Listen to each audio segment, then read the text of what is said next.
May sasabihin akong totoo. At baka ito ang unang beses na maririnig mo ng ganito kadiretso. Hindi mo kailangan hawakan ng isang babae para manatili ka sa isip niya. Kailangan mo lang maging lalaking mahirap kalimutan at hindi ito dahil sa itsura. Hindi dahil sa muscles, hindi dahil sa pera. Ang lalaking hindi maalis sa isip ng babae ay yung hindi nakikipaghabulan pero hindi rin tumatakbo palayo. Tahimik siya pero may bigat. Hindi madaldal pero malalim. Hindi nangangailangan pero nakakakit. At kung alam mo kung paano gumalaw ng ganito, kahit hindi kayo nag-uusap, sumasagi ka pa rin sa utak niya sa mga oras na hindi niya inaasahan. Pero ito ang problema, karamihan ng lalaki. Kapag gusto nila ang babae gumagawa ng kabaligtaran, nagpapadala ng good morning, nagpaparamdam kada 5 minuto, nagpapaliwanag, nagpapacute, nagpapasikat. Hindi dahil masama sila, kundi dahil natatakot silang mawala ang connection. Takot malimutan, takot na baka may ibang mas dumating. Takot na baka mahulog pero hindi sila ang sasalo. Alam mo yung pakiramdam na nag-aantay ka ng reply? Pero habang tumatagal, bumababa ang tingin mo sa sarili mo, na parang bawat minuto ng scene ay parang kutsilyong tumutusok sa pride mo. Kasi ang utak mo nagsisimulang mag-invento ng kwento. Ayaw ba niya sa akin? May ginagawa ba akong mali? O baka may iba na siyang kausap? At doon ka nagsisimulang maging hindi niya iniisip.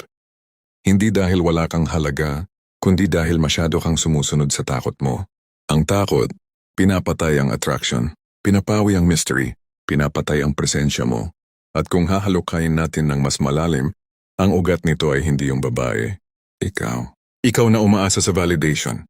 Ikaw na naghahanap ng reassurance. Ikaw na natatakot mawala ng kontrol. Ikaw na naghahabol ng koneksyon na hindi pa nabubuo. Ito yung tinatawag ng Stoics na inner attachment.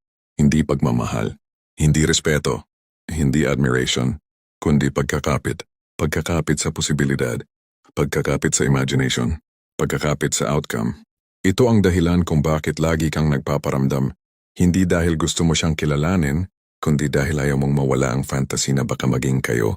Pero ito ang masakit na hindi sinasabi ng karamihan. Kapag nakakapit ka, nawawala ang lakas mo. Kapag nawawala ang lakas mo, nawawala ang respeto niya. Ang lalaking attached ay madaling basahin, madaling kontrolin, madaling talikuran. Hindi dahil masama siyang babae, kundi dahil kapag obvious na gusto mo siya, nawawala ang intrigue. At tandaan mo to, walang babae ang naa-addict sa lalaking predictable. Ngayon, paano gumagalaw ang isang stoic na lalaki sa ganitong sitwasyon? Hindi mo kontrolado kung iisipin ka niya, pero kontrolado mo kung paano ka gumalaw, kung paano ka magpakita, kung ano ang enerhiya mo, kung paano mo hawakan ang sarili mo. Ang stoic mindset ay hindi malamig na I don't care. Ang totoong stoic ay I care, pero hindi ako alipin ng emosyon ko. Ito ang 3 bagay na ginagawa ng lalaking stoic na siyang dahilan kung bakit hindi ka maalis sa isip ng babae. Ang hindi maalis sa isip ng babae ay ang lalaking may sariling mundo, hindi dependent, hindi naghahabol, hindi naghihintay, hindi reactive, kundi grounded. May sariling routine, may sariling purpose, may sariling mission, may sariling disiplina, may sariling tahimik na buhay na hindi umiikot sa atensyon ng kahit sinong babae. Ang lalaking may ganitong aura, tumatama sa subconscious ng babae. Hindi siya loud, hindi siya nanghihingi, hindi siya nagmamakaawa, pero may presence siya na hindi ma-ignore. Kung gusto mong sumagi ka sa isip ng babae kahit hindi ka nagpaparamdam, hindi mo kailangan ng games. Ang kailangan mo ay disiplina sa sarili. Be less available but not absent. Hindi ka ghost. Hindi mo siya tinatakasan, pero hindi ka rin laging nandyan. Kung magre-reply ka, maiksi klaro grounded. Hindi agad. Hindi desperado. Hindi sabik. Yung vibe mo dapat ay parang, masaya ako kausap ka, pero buang buhay ko kahit hindi tayo mag-usap. Move with purpose. Ang lalaki na may ginagawa, may misyon, may drive. Automatically mataas ang value sa utak ng babae. Bakit? Kasi karamihan ng lalaki, kapag nagkagusto, tinatapon lahat. Pero ang stoic na lalaki, patuloy sa pagunlad. Sa babae, rare to. Rare ang lalaking hindi natatangay ng feelings. Control your emotional visibility. Hindi ibig sabihin walang emosyon. Meron, pero hindi mo sila tinatapon sa chatbox. Hindi mo hinuhugis ang identity mo base sa iniisip niya. Hindi ka naglalabas ng insecurity. Kapag malalim kang lalaki, nararamdaman niya yan kahit di mo sinasabi. And trust me, kahit hindi kayo nag-uusap, Naririnig ng babae ang katahimikan ng lalaking may kontrol. Let her imagination work for you. Ito ang hindi alam ng karamihan. Mas naadik ang babae sa emotional imagination kaysa sa physical presence. Kapag hindi ka available 24/7, nag-iisip siya. Nasaan kaya siya? Anong ginagawa niya? Bakit parang hindi siya clingy? Ito ang nagiging gasolina ng attraction. Hindi dahil nagpa-hard to get ka, kundi dahil may laman ang buhay mo. Pero teka, dito maraming naliligaw. Akala nila, okay, dapat hindi ako mag-reply para maisip niya ako. Hindi. Hindi ito larong pambata. Hindi ito manipulation. Ang stoic mindset ay hindi. Ipapamiss ko siya para mahulog siya sa akin. Kundi, iayos ko ang sarili ko. Hindi dahil gusto ko siyang manabik, kundi dahil ayaw kong maging lalaking nakadepende sa atensyon ng kahit sino. Kung ginagawa mo to para lang mapaisip mo siya, nagiging ego trap yon. Ego na naghahanap ng validation. Ego na gusto ng control. Ego na gustong magpakitang gilas. Hindi yung stoicism. Ang stoicism ay, i-focus mo ang sarili mo sa kung sino ka, hindi sa kung paano kanya tinitingnan. Kapag mali ang motivation mo, kahit tama ang galaw mo, mali pa rin ang dating. Ginagawa mo to hindi para manakop, kundi para mag-mature. Kapag natutunan mong kontrolin ang sarili mo, iba ang nagiging vibe mo. Hindi mo ito napapansin pero ramdam ng babae. Mas grounded ka, mas kalmado ka, mas present ka, mas hindi ka madaling matumba emotionally. Mas may sariling lakad ang buhay mo, mas may sariling glow na hindi galing sa atensyon niya, at pag ganyan ka, natural ka niyang maiisip, hindi dahil nagpapamiss ka, kundi dahil napaka-rare ng ganitong klaseng lalaki sa panahon ngayon. Lalaki na hindi mabilis ma-hype, hindi mabilis ma-insecure, hindi madaling makalimot sa sarili. Lalaki na kayang mag-care, nang hindi nagiging dependent, lalaki na kayang magmahal, nang hindi hinahabol.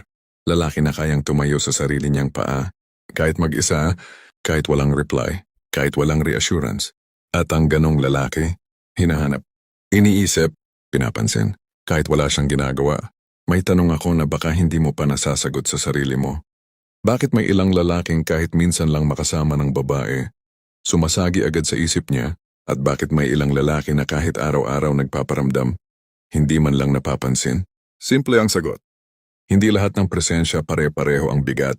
Kahit gaano ka pa ka-gentle, kahit gaano ka pa ka-sincere, kahit gaano pa kaganda intention mo, may mga babae talagang hindi agad napapansin ang worth mo. At masakit yun. Yung tipong nag-effort ka, binigay mo kung ano ang kaya mo, nagpakita ka ng interest, pero parang wala lang, parang hindi tumama, parang ikaw pa ang nahihiya na sobrang available ka. At mas masakit pa, kapag nakikita mong mas naa-attract siya sa lalaking hindi man lang mas consistent kaysa sayo. Pero eto ang realidad. Hindi consistent ang attraction. Response siya sa energy, hindi sa effort. Hindi nare-recall ng babae ang lalaking nagpapakita ng kulang sa sarili. Nare-recall niya ang lalaking buo, kahit tahimik. Kaya nandito ka ngayon para maintindihan kung bakit mas tumatatak ang presensya ng isang lalaking hindi malikot, kundi malalim. Ganito kasimple. Kapag attached ka, nagiging reactive ka. Kapag reactive ka, nawawala ang composure mo. Kapag walang composure, nawawala ang aura mo. At kapag wala kang aura, wala kang imprint sa utak niya. Kapag attached ka, nararamdaman ng babae ang tatlong bagay. Gusto mo siya ng sobra. Sobrang gusto ay nagiging pressure. Natatakot kang mawala siya.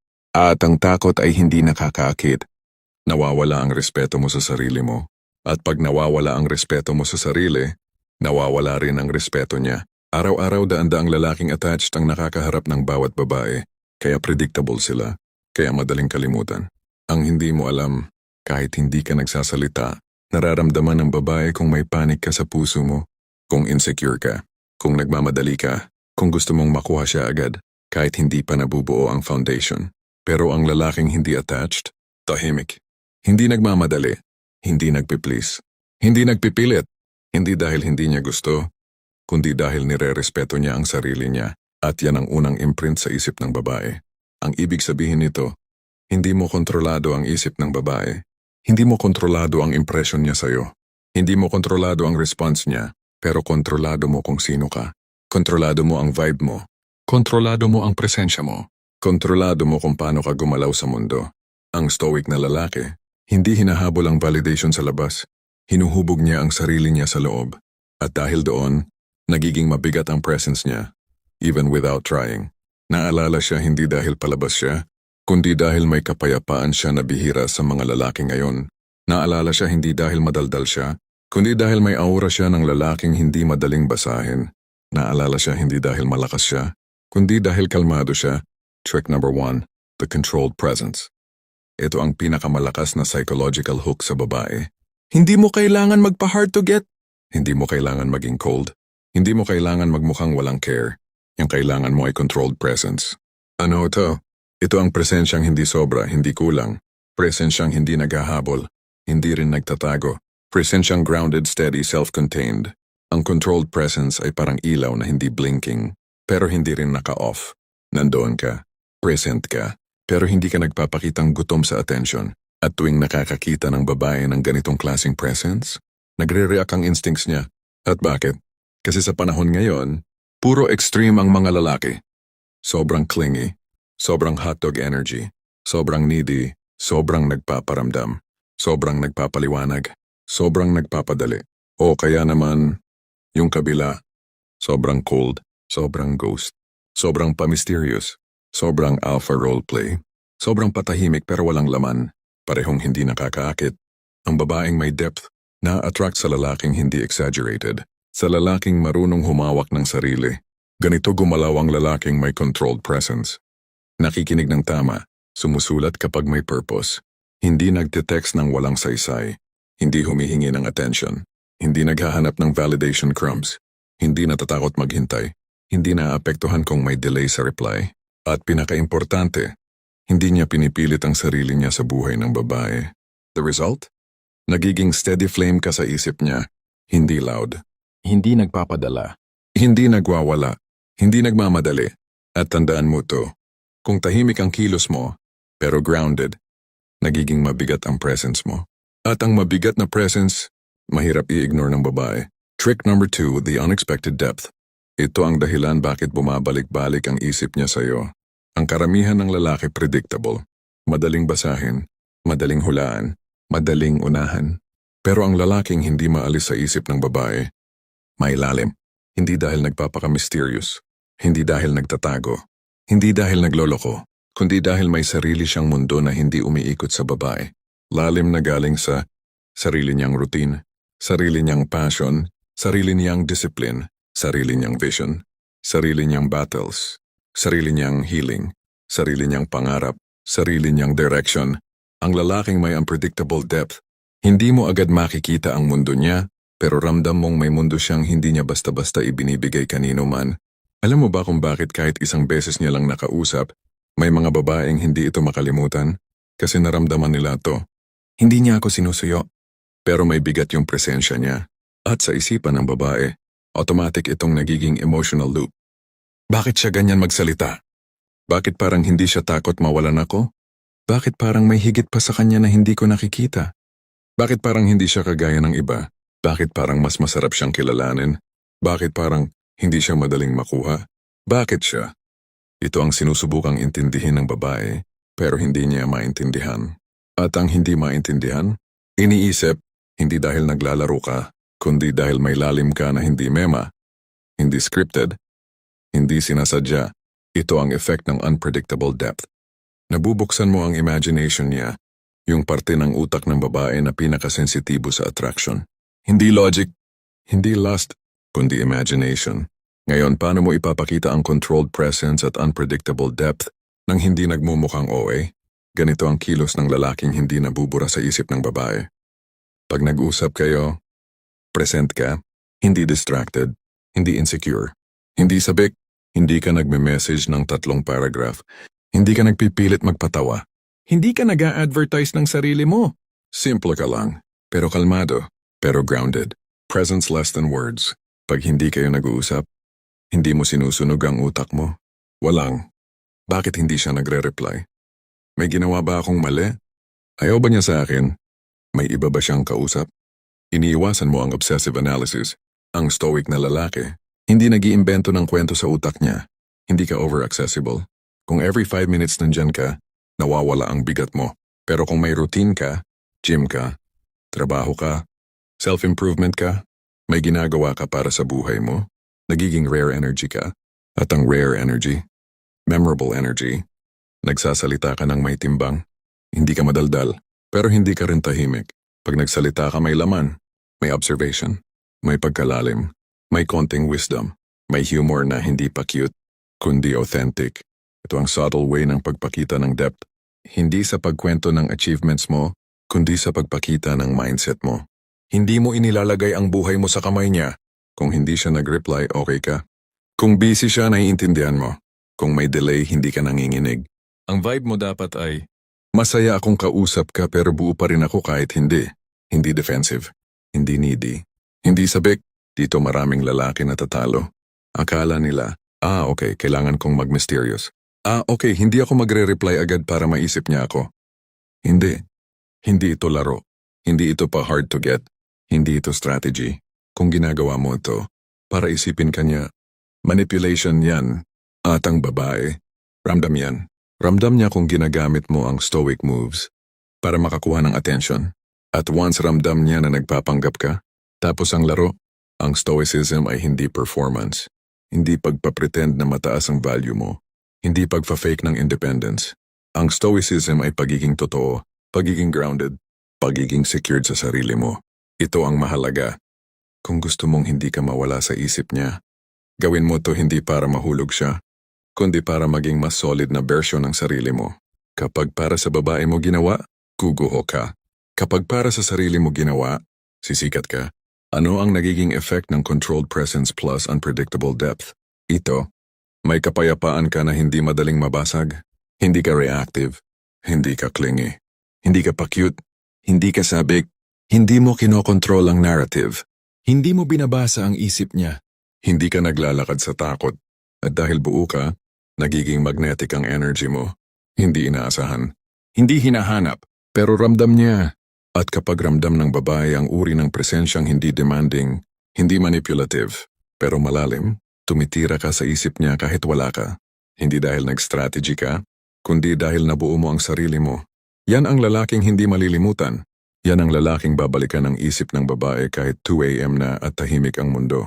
May sasabihin ako sa iyo na hindi mo makukuha sa kahit anong libro, TikTok o YouTube guru. Ang hindi nakakalimutang lalaki ay yung sumagi hindi lang sa mata ng babae kundi sa puso niya. Hindi sa pagiging sweet, hindi sa pagiging gwapo, hindi sa pagiging consistent, kundi sa signature ng energy na iniwan mo sa kanya. Isang uri ng presence na hindi niya basta-basta makikita sa iba. Hindi ito ginagawa, kundi nararamdaman. At yun ang pag-uusapan natin ngayon, the emotional signature. Ang pangatlo, pinakamalalim at pinaka-stoic na dahilan kung bakit hindi kanya makalimutan. Pero bago tayo pumunta dyan, pag-usapan natin ang sakit na karaniwan sa lahat ng lalaki. Yung ibinigay mo ang best mo, pero hindi pa rin sapat para maalala ka. Masakit yung pakiramdam na nag-effort ka, nagpakita ka, nagpakabait ka, nagpakatotoo ka. Pero parang wala lang. Masakit na kahit nagpakita ka ng sincerity, hindi pa rin yun ang tumatak sa kanya. Bakit? Kasi karamihan ng lalaki, kapag gustong maalala, nagpapakita ng effort, pero hindi effort ang naaalala ng babae. Ang naaalala niya ay ang emosyon na naramdaman niya habang kasama ka. At minsan kahit sobrang bait mo, kung insecure ka, ramdam niya. Kahit sobrang effort mo, kung anxious ka, ramdam niya. Kahit sinubukan mong maging perfect guy, kung kulang ang grounded masculinity mo, ramdam niya. Hindi siya naakit sa kabaitan mo, hindi siya naakit sa effort mo, hindi siya naakit sa pagiging available mo. Naakit siya sa enerhiya mo. At doon pumapasok ang emotional signature. Bakit importante ito? Kasi ang kalaban ng emotional signature ay ito, attachment energy. Kapag attached ka, ang signature mo ay takot, insecurity, pressure, overexcitement, neediness, overinvestment, fear of loss, expectation, outcome attachment. At lahat ng ito, ramdam ng babae, kahit hindi mo sinasabi. Kaya kahit sobrang effort mo, nagiging magaan ka sa isip niya. Hindi dahil kulang ka, kundi dahil sobra ka. Sobra kang nakatingin sa kanya. Sobra kang nakadepende sa reply niya. Sobra kang invested sa validation niya. Sobra kang attached sa outcome. At kapag sobra ka, nawawala ang bigat mo. Hindi ka nag-iiwan ng emotional imprint, kundi emotional pressure. At ang pressure, hindi nakakakit. Pero ang grounded presence, Nakaka-addict. kaya kailangan gamutin muna ang attachment para lumabas ang emotional signature mo. Ang pangatlong trick ay nakaugat sa Stoic principle na ito. Be the calm force in a chaotic world. Sa panahon ngayon, puno ng gulo at ingay ang utak ng karamihan. Overthinking, expectations, insecurities, emotional swings, unstable connections, mixed signals, fear of abandonment. Ang babae araw-araw nilalamon ng emosyon, pressure at comparison. Kaya kapag may pumasok na lalaking kalmado, grounded, hindi reactive, hindi sabik, hindi natitinag, automatic, nagiging emotional refuge siya kung saan siya tumatambay kahit sa isip lang. Ang stoic na lalaki ay hindi robot, hindi cold, hindi stone, kundi present, aware, marunong maghawak ng sarili, emotionally stable. Hindi minamadali ang bagay, hindi overhype, hindi nagpapaikot ng drama. Sa mata ng babae, rare yun. Napaka-rare. At ang rare, hindi naabot, hindi napapalitan, hindi kinakalimutan. Trick number 3. Ang pinakamakapangyarihang dahilan kung bakit hindi ka makalimutan.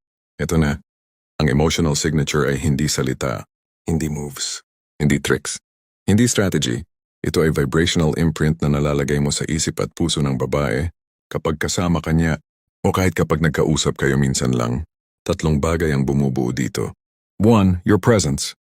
Kung paano ka tumayo, kung paano ka huminga, kung paano ka tumingin, kung paano ka sumagot, kung paano ka mag-react, kung paano ka tumahimik. Ang mga lalaking hindi malimutan, may aura ng I'm here but I'm not chasing. 2. Your emotional stability. Kahit may tension, kahit may attraction, kahit may kaba, kalmado ka. Hindi ka nagpapakitang kailangan mo siya. Hindi ka nagpapakitang takot ka. Hindi ka nagpapakitang nagmamadali ka. Kung ano ang emotion niya, hindi mo ginagaya, kundi ina-anchor mo. Ikaw ang center of gravity. 3. Your unique identity. Ito ang pinaka-core. Hindi mo sinusubukang maging ideal man. Ikaw mismo ang naging identity mo. Hindi ka nagpe-perform. Hindi ka nag-acting. Hindi ka kumokopya, hindi ka nagpapaka-mysterious. May sarili ka. Paniniwala, standards, boundaries, values, perspective, humor, discipline, routine. Ikaw ay ikaw, walang kahawig, walang katulad. Ang psychological effect nito sa babae, kapag may emotional signature ka, iniisip ka niya hindi dahil gusto mo, kundi dahil naramdaman niya ang energy mo. At ang babae, mas naapektuhan ang naramdaman kaysa sa nakita. Mas na-addict siya sa vibe kaysa sa messages. Mas napapaisip siya sa kilos mo kaysa sa salita mo. Mas nanghihinayang siya kapag hindi ka na uma-appear sa buhay niya kaysa sa hindi mo siya na good morning. Ang emotional signature ay parang amoy, hindi nakikita pero ramdam. At kahit wala ka, nananatili. Ngayon, paano mo ito ibubuo araw-araw nang hindi nagmumukhang scripted? Ganito. 1. Huwag kang magmadali. Ang lalim ay hindi minamadali. Ang grounded masculinity ay hindi pinipilit. Ang stoic presence ay hindi shortcut. Kapag binagalan mo ang sarili mo, bumibigat ang presensya mo. 2. Huwag kang gumawa ng unnecessary noise. Hindi mo kailangan magpakitang gilas. Hindi mo kailangan magpa-cute. Hindi mo kailangan magpabibo. Tahimik ka, pero may laman. Ito ang rare. 3. Lakasan mo ang identity mo. Gamit ang routines, passions, discipline, fitness, focus, boundaries, personal mission. Kapag malakas ang identity mo, lumalabas ang depth mo. At ang depth, hindi mapigilang isipin. 4. Huwag kang reactive sa emotions niya. Kung hot siya, okay ka. Kung cold siya, okay ka. Kung busy siya, naiintindihan mo. Kung may delay, hindi ka nagagalit o kinikilig. Kalmado, steady, grounded. Ito ang pinakamasarap sa babae. Bigyan mo siya ng emotional contrast. Kung ang ibang lalaki, clingy, hot dog energy, insecure, pabigla-bigla, sabik, emotional roller coaster. Ikaw naman ay kalmado, mahaba ang pasensya, may direction, may wisdom, may humor, may emotional discipline. Hindi ka toxic, hindi ka boring.